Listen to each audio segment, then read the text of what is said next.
Hello everybody, Josef Junek here with my second ever still frame review.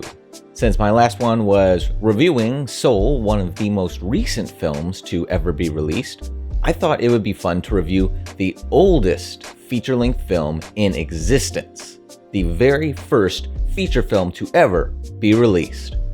Unfortunately, that would be the 1906 Australian film The Story of the Kelly Gang, which has since been lost to history as most of the footage has been destroyed and we only have a few fragments left. So the next best thing is the oldest surviving film, which is Inferno, or just Inferno depending on the translation. The Italian adaptation of Dante's Inferno, the first part of his Divine Comedy, was released in 1911, running at an hour and 12 minutes, making it the oldest surviving feature-length film, and the very first Italian feature-length film. The story follows Dante, the 13th century Italian poet. He's visited by Virgil, the 1st century BC poet who sent to guide him through hell, so he can see what the afterlife is like for the unsaved. They see some stuff, the title cards explain what they see, they talk, we can't hear what they say, and then they move on to look at the next thing.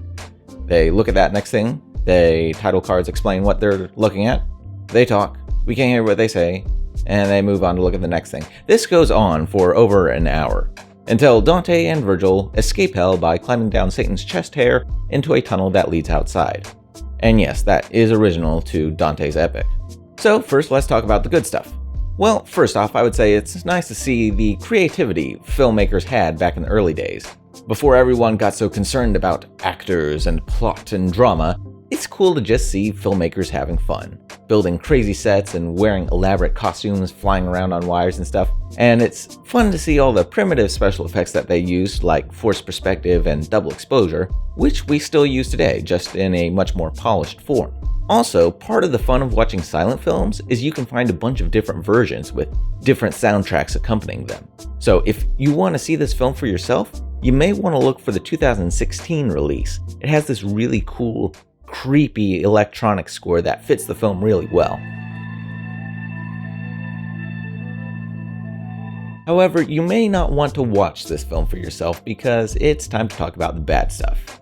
I'm being pretty selective with the clips I show, so you may not be able to tell, but there is a heck ton of nudity in this film.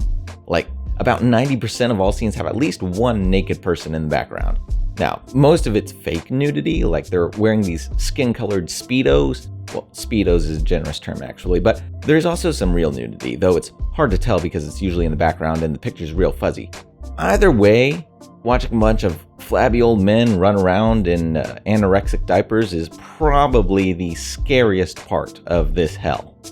However, the main problem with this film is that it's pretty boring. If you couldn't tell from my summary, there's basically no plot to the Inferno, which makes sense because Dante's original work wasn't a novel. It was a poem, and the main focus was not story, but rather the themes, ideas, and most of all, language of the piece. And that translates very poorly into film, especially a silent film. Half the runtime is dedicated to the intertitles, and the other half, people are just standing around moving their mouths. It gets dull pretty quickly. So, on my personal preference scale of A to F, what would I give this movie?